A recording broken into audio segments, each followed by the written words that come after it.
우리 계속해서 기도학교 이어지는데요. 오늘 4주차. 제목에 뭐라고 되어 있죠? 우리의 기도는 위를 향해 되는데 성부 하나님과의 연결, 또 저번 시간에는 성자 예수님과의 연결을 통해 누구의 마음을 우리가 본받아야 된다 그랬죠? 예, 우리가 예수 그리스도의 마음을 본받아야 우리의 기도가 정말 기도답게 되고 우리의 삶이 교회 공동체에 독이 되지 않고 또 세상 밖에서 오히려 복음의 방해자가 될 수 있는 그 위험을 피하기 위해서 반드시 예수님의 마음을 품는 그 성품을 닮아가는 기도자가 되어야 된다는 사실을 보았습니다. 자, 이제 세 번째, 주차로는 4주차지만 위를 향하는 하나님과의 사귐이 있는 기도의 세 번째, 우리가 오늘은 누구와의 이어지는 기도를 배울 거냐 하면 바로 성령 하나님에 대해서 보도록 하겠는데요. 자, 첫 번째, 성령 하나님은 누구신가? 교재를 보시면서 우리 함께 내용을 보겠습니다. 자, 이게 왜 중요하냐면 교회를 다닌다고 하지만 성령 하나님이 누구신지를 오해하는 분들이 정말 많이 계십니다. 근데 그 오해가 먹고 사는데 문제가 없다고 생각하시지만요, 우리가 하나님에 대해서 오해하면 이만저만 손해가 아닙니다. 우리가 할 수 있는 한 성령 하나님에 대한 바른 이해, 성경적인 바른 이해를 우리가 다시 한번 확인하는 것이 좋겠는데요. 자, 먼저 반괄호 1번 보겠습니다. 성령 하나님을 우리가 누구로, 어떤 분으로 이해될지, 자, 빈칸 먼저 채웁니다. 어떻게 하냐면 빈칸이 이게 아닌데요. 자, 불러드릴게요. 첫 번째 빈칸이 뭐냐 하면 하나님, 그 다음에 성령, 이렇게 채우시면 되겠습니다.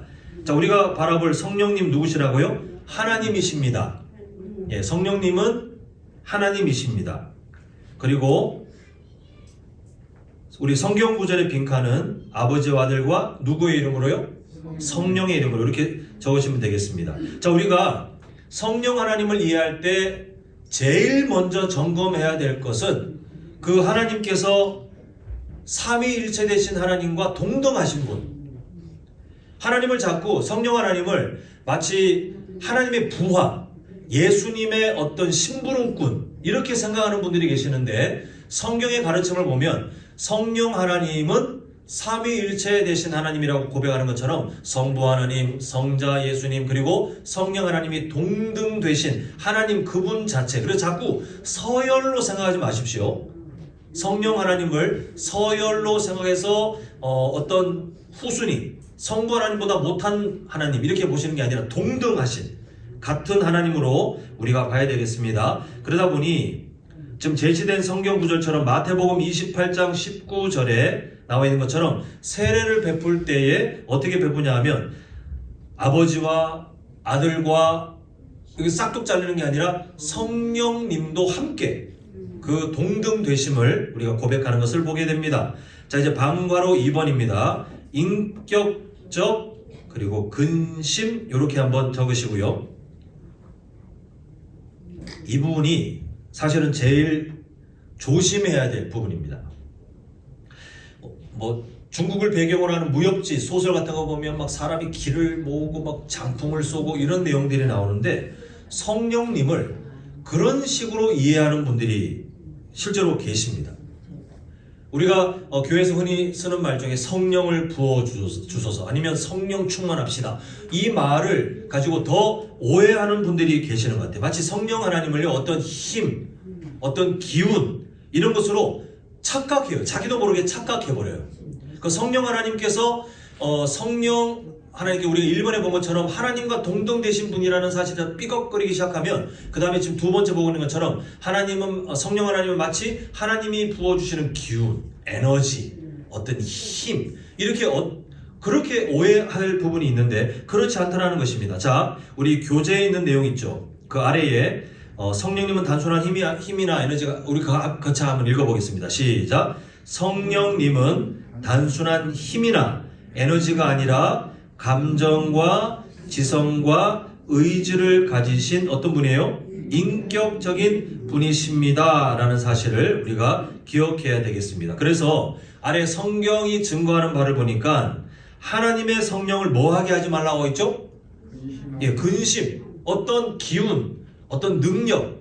그래서 예전에 부흥 강사들이 한국 교회를 저는 오히려 퇴보시킨 부분이 많이 있는 것 같아요. 어떤 부분은 어떤 그 건강한 말씀을 통해서 부흥 강사의 사역을 하신 분들은 그렇지 않은데 한국 교회에 아주 빨리 뿌리 뽑아야 될 여러 잘못된 신학적이지 않은 성경적이지 않은 그런 표현들을 자기 어떤 기분에 취해서 하신 분들이 꽤 많이 계셨습니다.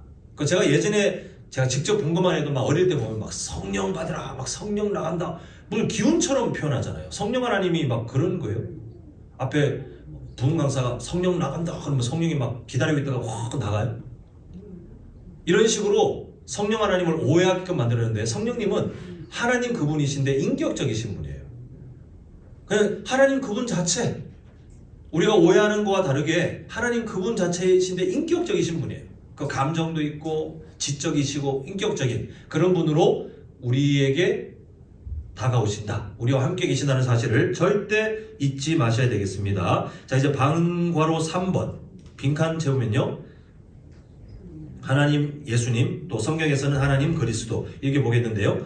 우리가 기도할 때 바라볼 성령님이 어떤 분이냐 하면 성부 하나님, 성자 예수님과 끊어져 있는 분이 아니라 성부 하나님의 영. 근데 이게 지금 아까 말씀드린 것처럼 서열이 아니에요. 서열이 나뉘어지는 게 아니고 이게 어떤 역할에 대한 것인데 성부 하나님의 영으로 또 예수님의 영으로 연결되어 계시다는 거예요. 그 성령님은 성부 하나님과 성자 예수님과 연결되어서 연합되시는, 그러니까 동등되시는 하나님으로 우리가 봐야 되겠습니다. 분리된 분이 아니다, 이렇게 보시면서, 자, 그래서 증거로 제시되는 말씀도 그렇죠. 만일 너희 속에 하나님의 영이 거하시면, 또 그 뒤에도 누구든지, 이제는 또 누구의 영으로 소개하죠? 그리스도의 영이 없으면, 이렇게 말하면서 성령 하나님은 하나님의 영으로도 소개되고 그리스도의 영으로도 소개되면서 그 두 분의 하나님과 연결되어 있는, 연합되어 있는 분이심을 우리에게 소개하고 있습니다. 자, 이제 반괄호 4번 같은 말이 들어갑니다. 보혜사. 뒤에서도 보혜사로 되어 있죠. 뒤에도. 자, 이것은 우리에게 정말 위로와 소망이 되는 약속이 아닐 수 없는데요. 제시되는 성경 말씀을 통해 본 것처럼 예수님이 이미 성령님을 이렇게 설명하고 있습니다. 예수님이 계속 계시면 좋은 것 같지만 그게 아니라 성령님이 오시는 게 훨씬 유익하다고 이미 구원 계획에 세워져 있는데, 왜 그러냐 하면 그분은 우리를 도우시는 보혜사. 그래서 보혜사의 뜻이 밑에 있죠. 뭐 위로자, 상담자, 여러 의미가 있는데 그냥 간단해요. 우리를 사랑으로 도우시는 분. 그게 보혜사의 의미라고 생각하시면 되겠습니다. 우리를 사랑을 가지고, 돈 받고가 아니고 사랑을 가지고 우리를 도우시는 분. 아, 보혜사 성령님은 그냥 의미 없이 보혜사 성령님 그렇게 부를 게 아니라, 보혜사란 말이 나오든 말든 성령님을 우리가 어떻게 이해하면 됩니까? 우리를 사랑을 가지고 어떻게 하시는 분이요? 도우시는 분. 그래서 우리가 기도할 때 서툴러도 전혀 상관이 없습니다. 물론 우리가 할 수 있는 한 성경적인 기도가 되도록 우리 스스로 훈련하고 우리 스스로의 기도를 돌아봐야 되겠지만, 아무리 그런들 하나님의 수준에 우리가 스스로 올라갈 수 있겠습니까? 우리는 여전히 하나님께 기도할 때마다 어떤 부분이든 결핍, 연약함, 우리의 오해, 우리의 무지가 드러날 수밖에 없어요. 그런데 걱정하지 마시라는 것이 성령님이 우리에게 보혜사, 감시자로 오신 게 아니라, 그렇기 때문에 우리가 그렇게 연약하기 때문에 우리를 돕기 위해 오셨다는 사실을 기억하시면서 성령 하나님께 기도할 때 그 은혜를 누리셨으면 좋겠어요. 성령님이 우리에게 임재해 계시고 우리가 하나님의 성전이고, 이건 상징이 아니라 정말 우리에게 임재해 계시다니까요. 그게 우리에게 소망이 되셨으면 좋겠어요. 우리가 성령 하나님의 임재를 누리고 있다고 해서 우리가 막 되게 갑자기 신령해지고 그냥 가만히 아무것도 안 하고 있는데 막 우리가 신비로운 막 음성이 들리고, 그게 아니라 성령님께서 우리에게 임재해 주신 목적은, 가장 큰 목적은 우리가 여전히 연약하기에 우리를 도우시기 위해서, 우리와 함께 동행하시기 위해서 우리에게 임재하시도록 성부 하나님의 구원 계획 속에 이미 그게 다 짜여져 있고, 그 계획대로 우리가 뭔가 잘하고 있기 때문에 하나님이 지금 견디시면서 적당히 우리에게 보상을 주고 계시는 게 아니라, 출발이 연약하기 때문에 함께 계시다는 사실을 기억하시면서 그 은혜를 누리셨으면 좋겠어요. 그 은혜를 마음껏 사모하고 경험하셨으면 좋겠습니다. 자, 이제 2번입니다. 그러면 성령님이 어떠한 분인지 우리가 대략적인 게 보았는데, 그러면 성령께서 우리에게 하시는 일이 있답니다. 아까 전에 성령이 어떠한 분이신지를 볼 때도 그랬지만 성경에 나와 있는 여러 내용 중에 다 다룰 수 없기 때문에 지금 중요한 것들 위주로 이제 먼저 추렸습니다. 이것도 마찬가지. 성령께서 우리를 위해 하시는 일이 성경 속에 엄청 많아요. 근데 이거를 다 다루면 오늘 오후 예배까지 다 이어서 해도 모자랄 정도로 성경에 방대하게 그 내용이 나오기 때문에 대략적인 중요한 것들부터 좀 보겠는데요. 자, 먼저 반괄호 1번 빈칸을 채우겠습니다. 성령님이 하시는, 우리가 기억해야 될, 제일 먼저 기억해야 될 게 뭐냐면 우리를 어떻게 하신다고요? 거듭나게 하십니다. 성령님은 우리를 거듭나게 하시는 거예요. 자, 거듭나게 하신다의 그 의미가 사실 우리가 잘 안 쓰는 단어이기 때문에 체감이 안 되는데, 저를 따라합니다. 성령님은, 화면 안 나와요. 성령님은 우리에게 구원의 은혜를 적용시키십니다. 구원의 은혜를 우리 삶에 적용시켜 주시는 분이 성령님께서 거듭나게 하신다는 그 의미예요. 그래서 밑에 보면 성령님은 죄로 죽어있던 영혼을 살리시고, 구원의 은혜죠. 새로운 생명을 주시고, 구원의 은혜죠. 이게 우리 삶에 적용되도록 하시는 그 삼위일체 하나님의 그 구원 사역이 서로 유기적으로 연결되어 있어요. 물론 그 모든 것들이 막 딱딱 잘라져 가지고 이건 내 할 일, 이건 네 일, 이게 이렇게 나눠진 것은 아니지만 서로 연합되어 있지만, 근데 그 역할들이 나눠져 있어요. 이렇게 구분이 되어 있는 것은 사실이에요. 예를 들어 십자가에 죽으신 분이 성령님이십니까? 네. 삼위일체 하나님이시지만 그 구원 사역의 역할들은 나눠져 있어요. 그런데 그 일에 함께 연합해 계시다는 것. 성령님이 하시는 일도 마찬가지예요. 구원을 우리에게 적용시켜 주는 거예요. 구원의 은혜를. 예수님이 십자가의 사랑을 통해서 또 부활하심을 통해 완성하신 그 구원, 그 구원의 능력, 그 생명을 우리에게 적용시켜 주시는 분은 누굽니까?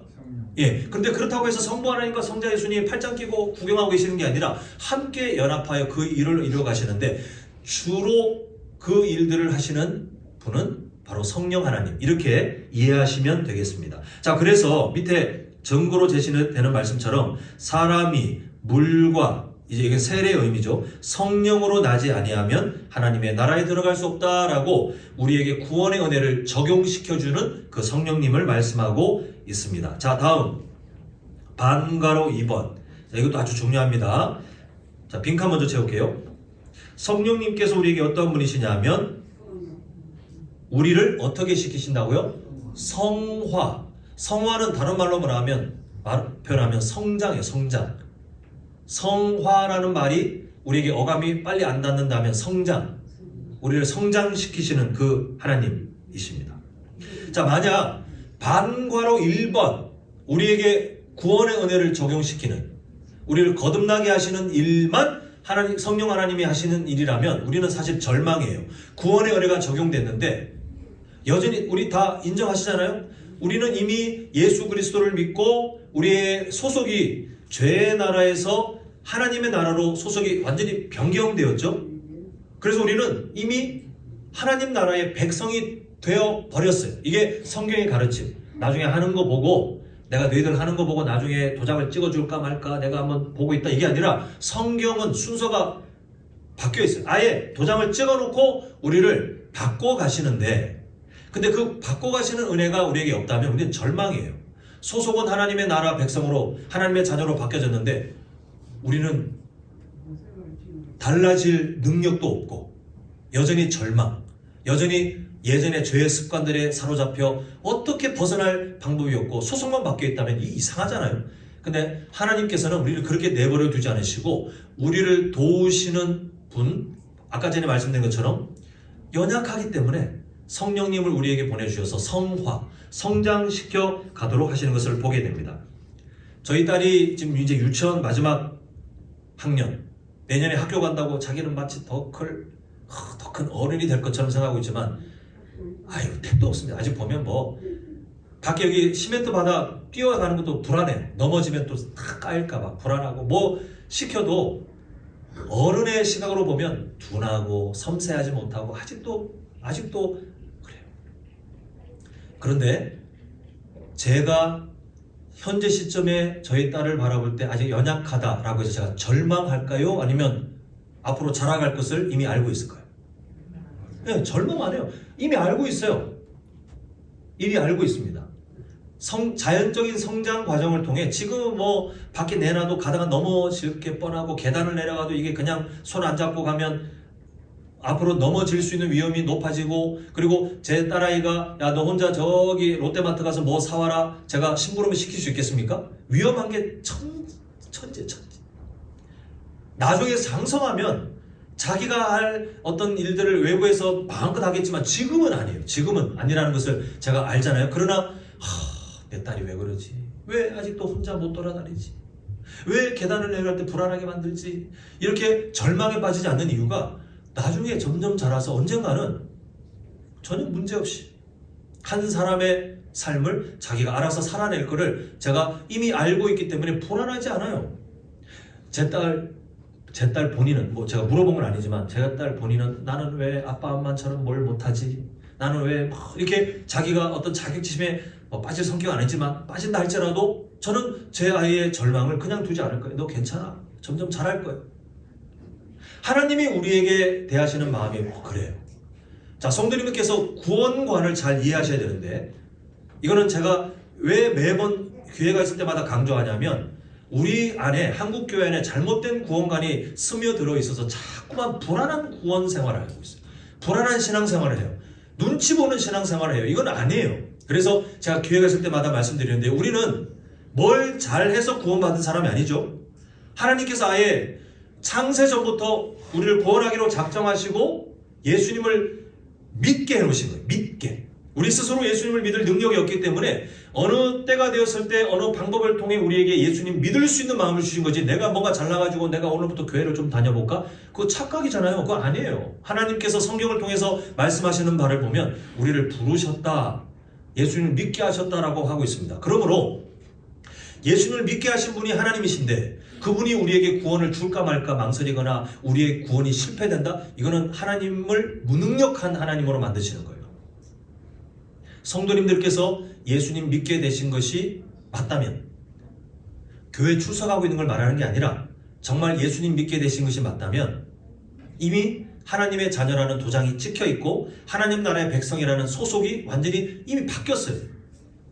근데 이때 우리의 격차가 보이기 시작하죠. 우리의 소속은 이미 하나님 나라에 소속되어 있는데 여전히 우리의 실제 삶은 여전히 죄를, 여기서 말하는 죄는 우리가 축소하지 말라 그랬죠. 도덕적인 법률적인 죄, 뭐 마음속에 누구를 미워하고 뭐 거짓말하고, 이게 아니라 여전히 우리는 내가 왕이 되고 싶고 하나님보다 내가 다른 것을 더 사랑하고 싶고, 근본적으로 하나님을 하나님으로 인정하고 싶지 않은 우리의 죄의 습관들이 있어서 우리가 크게 막 우리 삶의 여러 모습들로 나타나죠. 하나님 말씀에 순종하기 힘든 그 모든 삶의 증상들이 결국은 뭐냐 하면 하나님의 자리에 내가 자꾸 앉고 싶은 죄의 습관. 근데 그게 있다고 해서 성도님들이 하나님의 자녀가 아니십니까? 그게 아니라는 사실. 이걸 인정해야, 이걸 확실히 믿으셔야 성도님들은 구원의 은혜에 감사하며 살아갈 수 있게 돼요.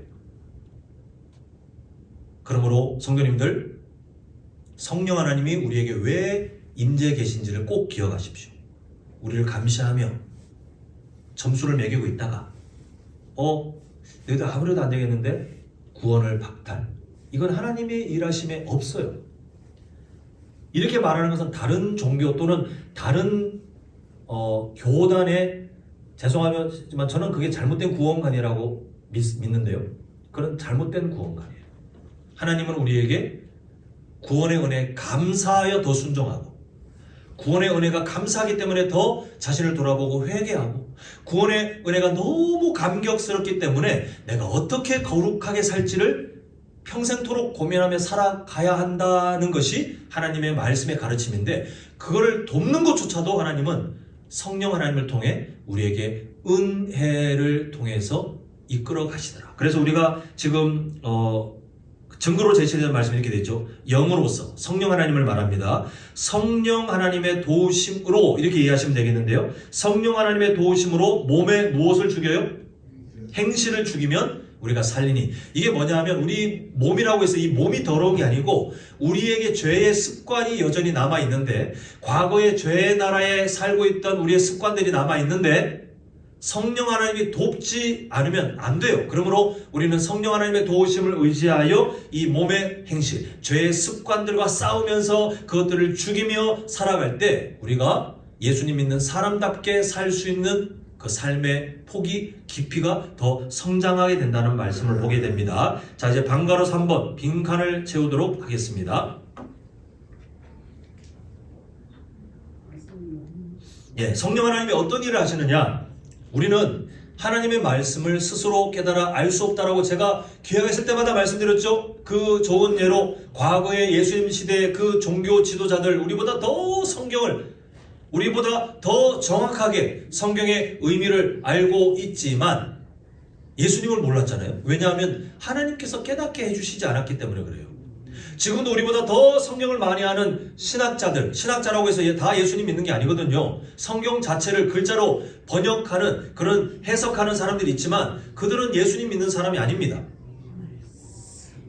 같은 성경을 보지만 왜 우리에게는 하나님의 마음을 깨닫고 예수님을 깨닫게 하시느냐 하면 성령께서 돕기 때문에 그렇습니다. 성령님께서 우리에게 하시는 그 일이 그렇다는 사실을 기억하시면서 그 아래에 있는 설명처럼 성령님은 하나님의 말씀을 깨닫게 하시고 진리 가운데로 인도하십니다. 이렇게 말씀하고, 증거로 제시되는 성경 말씀도 마찬가지죠.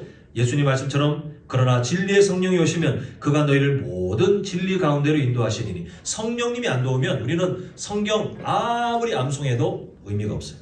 자, 이제 방과로 4번 보겠습니다. 자, 빈칸 채우겠습니다. 빈칸을 먼저 채웁니다. 자, 성령님께서 하시는 일을 보니까 우리의 기도를 도우시고 또 연약함을 아시기 때문에 아까 말씀드린 그 부분이죠. 근데 기도에 대한 부분도 그러하다라는 사실을 기억하시면서, 자, 그 증거로 제시된 말씀의 세 가지 빈칸, 연약함, 기도, 간구 이렇게 쓰면 되겠습니다. 이거는 기도에 대해서 훈련하고 있는 우리에게 정말 위로가 되는 말씀이 아닐 수 없습니다. 우리가 지금 교재 보면서 뭐 성도님께서 열심히 막 위를 받다가 아래를 받다가 막 쓰고 계시는데, 이런다고 해서 우리의 기도가 늘 것이냐? 못 늘어요. 이렇게 할 거면 안 믿는 사람들 데려다가 막 스파르타식으로 학원처럼 하면 다 기도 잘하는 사람이 되고요? 아니요.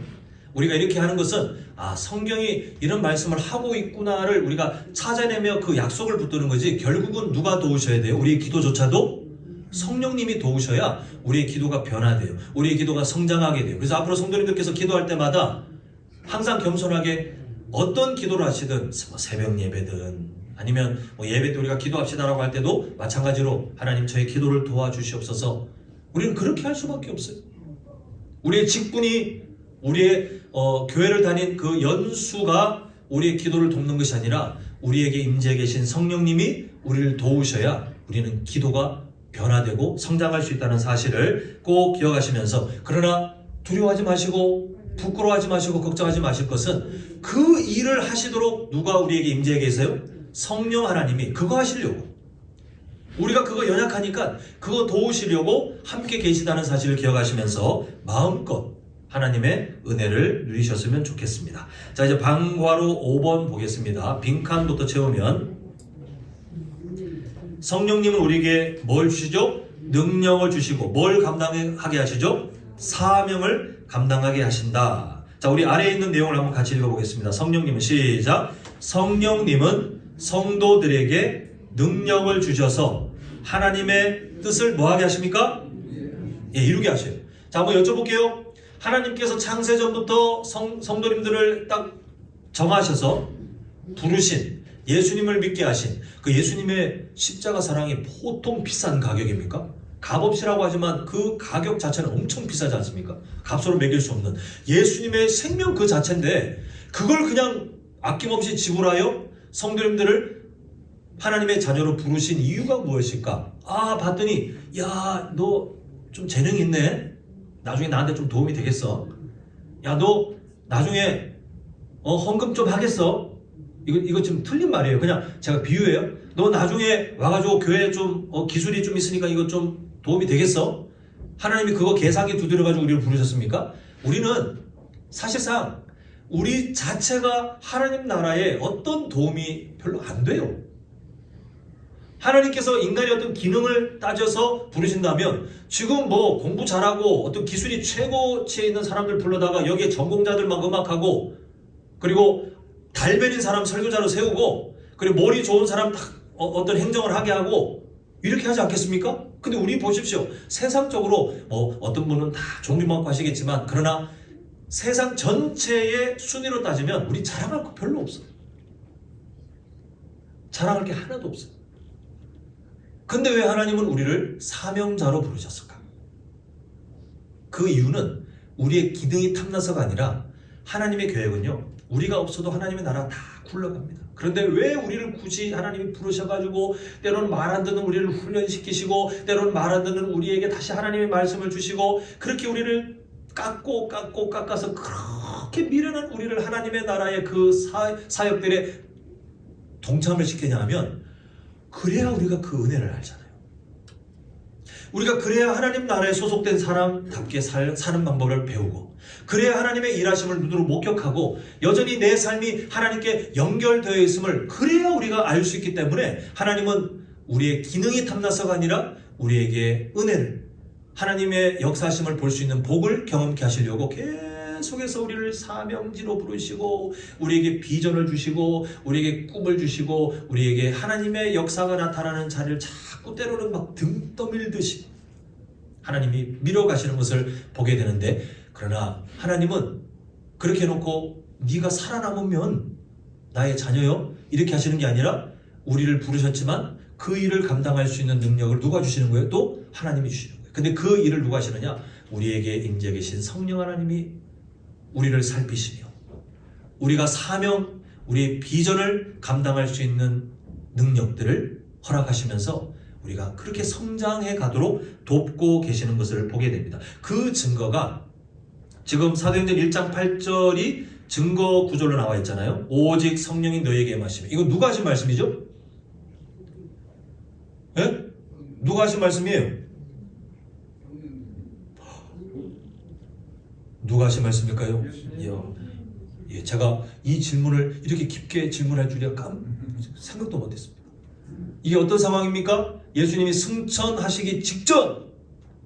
근데 제자들의 상태가 어떻다 그랬죠? 이미 다 완성돼가지고 맡겨주십시오! 이게 아니라 승천하시기 직전 이미 예수님의 부활도 경험했고 예수님의 40일 동안 제자들과 함께 하나님의 나라를 가르치셨던 그런 상황임에도 불구하고 제자들의 상태는 여전히 눈앞에 있는 자신들의 이스라엘 육적인 땅 그것만 바라보고 있는 연약하기 짝이 없는 상태에 예수님이 마치 야단치시는 것처럼 너희들 정신 안 차릴래? 너희들이 지금 이렇지만 그러나 성령이 임하시면 너희가 그때 하나님의 나라를 이해하고 점점 이방 땅을 향해서까지 유대인들이 어떤 마음을 갖고 있어요? 이방인은 저주받은 존재 내가 상종하지 못하는 그게 아니라 너희들 성령이 임하시면 너희들 바뀔 거야. 내가 너희들을 부른 그 이유를 깨닫고 사마리아 사람들도 사랑할 것이고 나중에 약간은 좀 힘든 과정을 겪겠지만 결국 이방인들도 사랑하며 복음을 전하게 될 거야. 너희들 그런 사람이 될 거야. 지금 이 말씀을 할 때의 제자들은 그럴 능력이 하나도 없는 사람들이에요. 그럴 자격이 하나도 없는 사람들이에요. 그런데 예수님의 약속 성령께서 너에게 임하셔서 자 이게 다시 말하지만 능력이 아니죠. 에너지가 아니죠. 성령 하나님이라는 인격적인 분이 너희들에게 임재하셔서 너희들의 마음을 만지시고 때로는 깨닫게 하시고 인도하시면 너희들 바뀔 거예요. 자 이게 언제 이루어집니까? 사도행전 몇 장에 일어나죠? 몇 장에서 일어나죠? 이 약속이 언제 이루어지죠? 사도행전 2장에서 오순절 성령 강림 사건을 통해 그때 기다리며 기도했던 사도들과 그 초대교회 성도들에게 하나님의 영이 임재하실 때에 그때 신비로운 현상을 주목하지 마십시오. 뭐 방언했다 이거 생각하지 마십시오. 그때 일어난 일은 드디어 하나님의 나라를 이해하고 담대하게 복음을 전하는 베드로의 변화된 모습이 주로 드러나지만 변화가 일어나요. 성령 하나님께서 도우셨기 때문에. 근데 중요한 지점, 그렇게 기적을 경험하고 하나님의 영에 충만해서 막 담대하게 복음을 전했지만 그때 당시 베드로는 여전히 이방인은 고려도 하지 않았던 사람, 연약한 사람이에요. 얼마나 위로가 됩니까? 그런 사람도 하나님이 바꿔가시니 결국 온 세상을 향해 복음을 전하는 일에 함께 이해하고 그렇게 변화된 제자들과 초대교회 성도들을 통해 결국은 이 땅을 살고 있는 우리에게 예수 그리스도의 복음이 흘러오도록 하나님이 일하신 그 증거. 하나님이 사명을 주실 때는 감당할 수 있는 능력도 주시고 그 증거가 사도행전이고 지난 교회의 역사고 그리고 사실은 내 인생이 바로 하나님께서 나에게 일하시고 인도하시는 살아있는 증거이구나. 부족하지만 이렇게까지 내가 살아오는 것도 하나님의 은혜. 앞으로 더 충성하겠습니다. 주님 저에게 꿈을 주시옵소서. 우리 모두가 그런 마음으로 살아가시길 간절히 소망합니다. 자, 이제 마지막 3번 보겠습니다. 인격이신 성령 하나님과 긴밀하게 동행하기 위해서. 자, 지금까지 성령님은 어떤 분이십니까? 성령님이 우리를 위해서 어떻게 일하십니까를 보았다면 지금은 그럼 그분께 우리가 어떤 태도로 살아야 되겠느냐? 인격적이시니까요. 정말 인격적이신 살아계신 하나님이시니까 우리가 성령 하나님께 어떤 태도를 가져야 될지가 중요하다는 것입니다. 자, 먼저 반괄호 1번 똑같이 반복됩니다. 근심, 소멸. 그리고 각각 성경 구절에 근심, 그리고 다음 성경 구절에 소멸.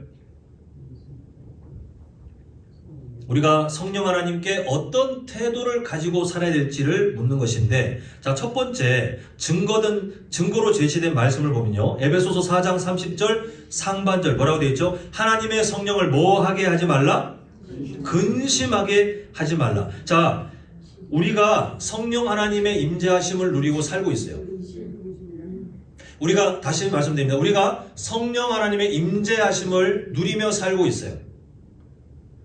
그 말은 성령 하나님께서 우리를 가만히 보고 있다가 야, 좀 괜찮나? 좀 상태 좋으니까 내가 들어가고 아이, 마음에 안 드네 나가고 이런 분이 아니라 성령 하나님은 연약한 우리를 돕기 위해 아예 임재해 계시는데 그분이 근심하게 되는 일이 뭐냐 하면 밑에 있는 설명, 자, 추가 해설이라고 되어 있죠? 인격적이신, 함께 읽겠습니다. 시작. 인격적이신 성령님께서 뭐 하지 않는 것이요? 일부러 선택하지 말라는 겁니다. 기뻐하지 않는 것을 일부러 선택하지 말라. 우리 안에 계신 인격적인 성령님이 임재해 계십니다. 우리와 함께 계시고 우리의 생각도 살피고 계시고 우리가 말하는 거 다 듣고 계시고 우리의 선택도 보고 계시는데 우리 지난 일주일 보십시오. 하나님께서 안 기뻐하시는 거 엄청 많이 선택했을걸요. 때로는 무의식적으로, 때로는 내가 알면서도. 우리 한국교회에 그냥 갖다 놓고 적용하면 다 걸리는 말씀이 뭐냐면 우리가 이웃을 사랑하는 말씀 잘 사랑하고 계십니까? 정말 순종하고 계십니까?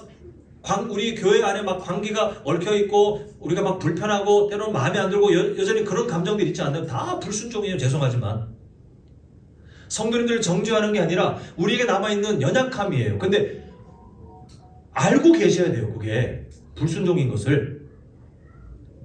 다른 사람에 대해서 비난하고 다른 사람의 마음에 안 드는 거 자꾸 마음에 묵상하고 다른 사람에 대한 잘못들을 다른 사람에게 전달하고 마치 내가 그게 진리인 양 지적하고 그렇게 하는 것은 이웃을 사랑하라, 원수도 사랑하라고 하신 예수님 말씀에 죄송하지만 불순종하시는 거라니까요. 그게 근심하는 거예요. 성령님을 근심시키는 거예요. 그렇게 성도님들께서 신앙은 방향성이라고 그랬잖아요. 왜 못하십니까? 성도님들 다 신앙생활 안 하는 거예요가 아니라 내가 그렇게 살아야 되는 거 아는데 순간 감정이 또 치고 올라가고 내가 그렇게 안 해야 되는 걸 알고 있는데 정말 그렇게 기도하고 준비하고 있는데 어느 순간 또 그 연약함이 튀어나오고 이걸 깨닫게 될 때 우리의 태도가 어떻게 돼요? 하나님 죄송합니다.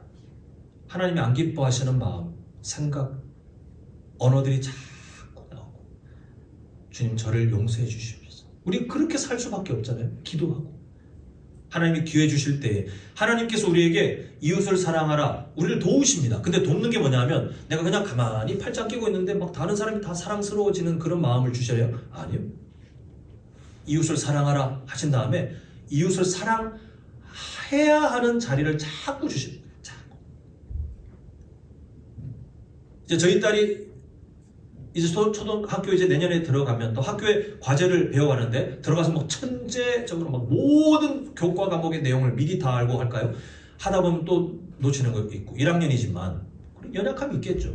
그러면 선생님도 그렇고 저희도 그렇고 어떻게 돼요? 그러면 틀린 거 잘 이해 못하는 거 다시 알려주고 다시 알려주고 제가 또 저희 아내가 저희 딸을 돕는다는 것은 시험 시간에 가가지고 야 이거 저번에 말한 거다 이 답 이렇게 적어라 이게 돕는 게 아니잖아요. 계속 틀리고 이해가 안 되는 부분을 알 수 있게 계속 그 문제를 마주하게 하고 다시 물어보게 하고 다시 그 연약한 부분들을 반복할 수 있게 하는 게 돕는 거 맞지요? 성령 하나님이 우리를 도우시는 것도 마찬가지예요. 우리가 하나님을 금신케 성령 하나님을 근심하게 하는 일이 얼마나 많이 있습니까? 지금 아까 전에 이웃사랑 누군가를 사랑하는 그거 거의 다 우리가 연약하니까 그냥 보편적인 예를 들었지만요. 그때마다 하나님께서 우리를 도우시는 방식은 그냥 가만히 있어도 그 사람이 사랑스러워지게 하는 것이 아니라 계속 틀린 문제 계속 갖다 넣으시는 거예요. 그러니까 제가 그런 말씀 드렸잖아요. 누가 마음에 안 든다고 다른 교회로 옮기신다? 그거 정말 미련한 일이에요. 뭐 이사 가셔서 오시기 시간이 너무 걸리고 저는 교회가 가까우시길 바랍니다. 그래야지 우리가 더 신앙생활하기 좋은데 그럴 때는 우리가 함께 기도하고 축복하며 다른 교회 가서 신앙생활하도록 우리는 그분의 삶을 존중하는 거죠. 근데 그게 아니라 뭔가 누구 때문에 상처받아 떠난다? 가보십시오. 하나님이 계속 그 문제를 계속 주시는 거예요. 괴롭히시는 게 아니라 그걸 넘어가야 그 부분에 대한 졸업이에요. 하나님께서 우리를 그렇게 허투루 두시는 게 아니라 계속 훈련시키기 때문에 우리를 도우시는데 그때마다 성도님께서 아셔야 될 게 인지적으로 아셔야 될 게 뭐냐면 내가 하나님 말씀에 이웃을 사랑하라고 하신 그 말씀에 내가 사랑하지 못하고 계속 잘못된 게 보이고 내가 받은 상처만 보이고 내가 그 사람이 불편하고 밀쳐내고 싶고 한마디 쏘아붙이고 싶고 그런 마음이 들 때마다 성령을 뭐하게 하는 거예요? 근심하게 하고 있구나를 알고 계셔야 돼요. 누구나 다 하는 일이지 뭐 이러다가 뭐 그냥 천국 가면 되지. 아니요. 성령님을 근심하게 한다는 사실을 기억하고 적극적으로 우리가 마주하시면서 하나님의 은혜를 구하셔요. 그렇게 살지 않는 삶을 사모하시면서 우리는 성령께서 근심하게 하는 일을 여전히 하고 있다는 것을 인지하시면서 그렇게 살고 싶지 않다를 먼저 정하시고 그 다음에 나의 능력으로 안 된다는 것을 인정하시며 하나님의 은혜를 구하고 매 순간마다 말씀에 부딪혀 살아가면서 우리가 깎여지고 깨어지는 과정을 성령 하나님의 도우심으로 누리고 살아가는 것이 성화예요. 그게 영적 전쟁이에요. 자, 두 번째, 이거 참 많이 우리가 오해하시는 분들이 있는데, 자, 데살로니가전서 5장 19절 보면 성령을 뭐하지 말며라고 되어 있죠? 뭐하지 말며요? 소멸하지 말며. 다 적으신 거 맞죠? 성령을 소멸하지 말며 되어 있는데 마치 번역된 한글 성경을 그대로 읽으면 나의 어떤 태도 때문에 성령이 나 죽는다 사라지거나 아니면 나 쫓겨나간다 나에게 못 있겠다 마치 내가 어떤 그런 선택권이 있는 것처럼 하나님의 영이신 성령 하나님을 없애버리거나 쫓아버리거나 하는 그런 거를 하는 것처럼 오해하기 좋은데, 자, 소멸에 대한 밑에 추가 해설이 있죠. 한번 같이 읽어보겠습니다. 불을 끄다. 시작.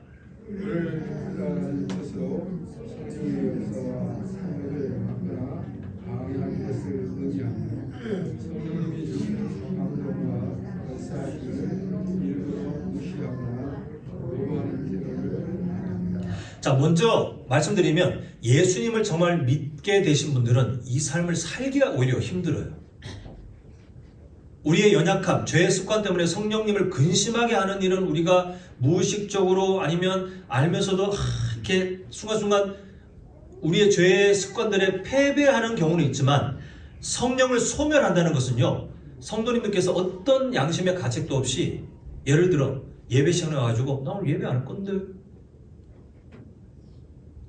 자, 우리 기도하겠습니다. 앞에 대표 기도하시는 분이 기도하는데 나 일부러 기도 안 할 건데, 찬양 다 같이 부르는데 나 찬양 절대 안 할 건데. 자, 한번 상상해 보세요. 성도님들 그렇게 할 수 있어요? 예수님 믿는 사람들은 그렇게 할 수가 없어요. 할 수 없어요. 자, 지금 성령을 한다는 그것은 아까 먼저 오해를 없애야 되죠. 성령님을 우리가 없애버리거나 쫓아버리거나가 아니라 이게 어떤 뜻이라고요? 불을 끄는 것처럼 적극적으로 성령님이 우리를 도우시는 것을 거부하고 일부러 안 하려고 작정하고 이악 물고. 그러니까 우리는 이런 삶을 살 수가 없어요.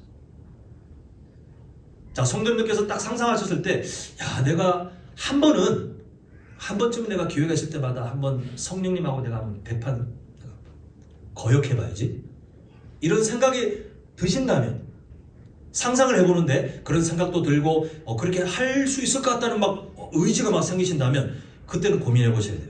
성도님들은 예수님을 어쩌면 본인은 교회를 다니지만 못 믿고 계실 수 있습니다. 그런데 지금 제가 말씀드린 것처럼 상상을 해보려 해도 뭐야 이 말도 안 되는, 나는 못할 것 같은데, 이런 생각이 드신다면 그게 우리 안에 있는 하나님 주신 양심의 가책, 절대 그렇게 할 수 없을 것 같지 않습니까? 그러면 예수님 믿고 계시다는 증거예요. 우리는 절대로 성령 하나님 앞에 적극적으로 진짜 대놓고 거역하며 막 누가 이기나 내가 이기나 하면서 이렇게 살 수가 없잖아요. 우리는 우리 연약함 때문에 성령 하나님을 근심시키는 일들이 종종 일어나지만 이런 일은 할 수 없다.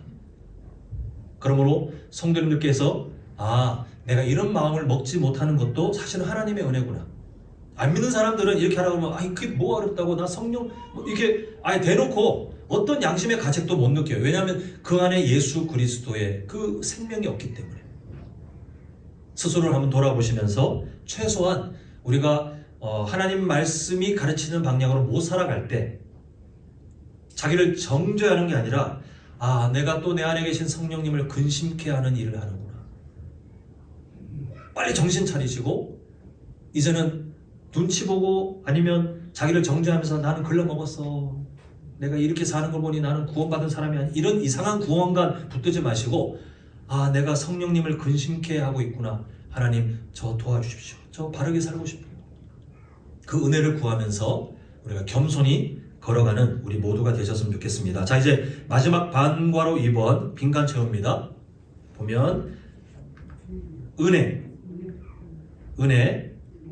자, 지금 성령님의 어디 안에서 살아가야 된다고요? 우리가 은혜 안에서 살아간다. 자, 우리가 바른 기도를 드리는 기도자가 되려면 우리의 삶의 영향력이 어디에서 흘러나오는지를 잘 보셔야 되는데요. 사람들은 자기도 모르게 자기의 삶을 지탱하는 어떤 영향력을 결정합니다. 어떤 사람들은 돈을 의지하여 힘을 얻으려고 해요. 어떤 사람들은 사람들과의 관계가 잘 되면 힘을 얻는다고 생각해요. 어떤 사람은요, 인생의 여러 어떤 쾌락들, 내가 행복이 추구되고 기쁨이 추구되면 그것으로 내 인생이 뭔가 채워질 거라고 생각하고 거기에 막 매달려 살아가요. 그런데 예수님을 믿는 사람들은 누구의 은혜를 사모하며 사냐 하면 바로 성령 하나님의 은혜. 좀 본질적으로 말하면 삼위일체 하나님의 그 은혜를 우리가 사모하지만 오늘 우리를 도우시는 보혜사 성령님을 생각할 때에 그 성령님의 은혜 안에 살아가는 삶이 바로 성도의 삶이고, 우리는 그 사실을 인정하고 그 은혜 안에 살기 위해서 우리 최선을 다하는 우리의 그 사모하는 마음이 필요합니다. 그래서 갈라디아서 5장 25절, 만일 우리가 성령으로 어떻게 돼요? 살면, 성령으로 살면 성령으로 행할 수 있다는 거죠. 우리가 성령의 은혜 안에 살아갈 때 우리는 그때 드디어 성령님께서 우리를 성화시키시는 그 은혜에 이끌려 우리의 죄의 습관들을 이길 수 있는 삶, 하나님께서 기뻐하시는 거룩을 향해 나아가고 예수님의 마음을 품고 살아가는 그런 온전한 기도자가 될 수 있습니다. 이제 말씀을 맺고자 합니다. 오늘 전체 여러 내용을 보았지만 오늘 꼭 기억하셔야 될 것은 금방 본 마지막 반과로 2번에 있는 그 내용, 성령의 은혜로 사는 기도자가 되셔야 돼요. 물고기는 어디에 있을 때 가장 활력이 있죠? 물속에. 새는 물론 그렇지 않은 새도 있지만 그건 예외를 두고 새는 하늘을 날 때 가장 활력이 있어요. 성도는요 어디 안에 있을 때? 아까 보았던 것처럼 성령님의 은혜 안에. 우리가 온전한 기도자가 되고 싶으십니까? 힘 있는 기도자가 되고 싶으십니까? 우리가 성령님의 은혜 안에 우리의 삶을 두고 그분의 은혜를 사모하고 그분의 은혜를 의지할 때 우리는 그 삶을 살 수 있는데요. 바라기는 우리 모든 성도님들 성령 하나님과 교제하는 기도의 시간을 통해 그분은 우리를 돕기 위해서 오신 분이에요. 우리를 돕기 위해 안달이 나신 분이에요. 그 성령 하나님의 사랑을 인정하시고 기대하시고 또한 의지하시면서 우리가 이전보다 더 힘있는 기도자, 이전보다 더 하나님을 기쁘시게 하는 그런 온전한 기도자가 되어 가시기를 간절히 소망합니다.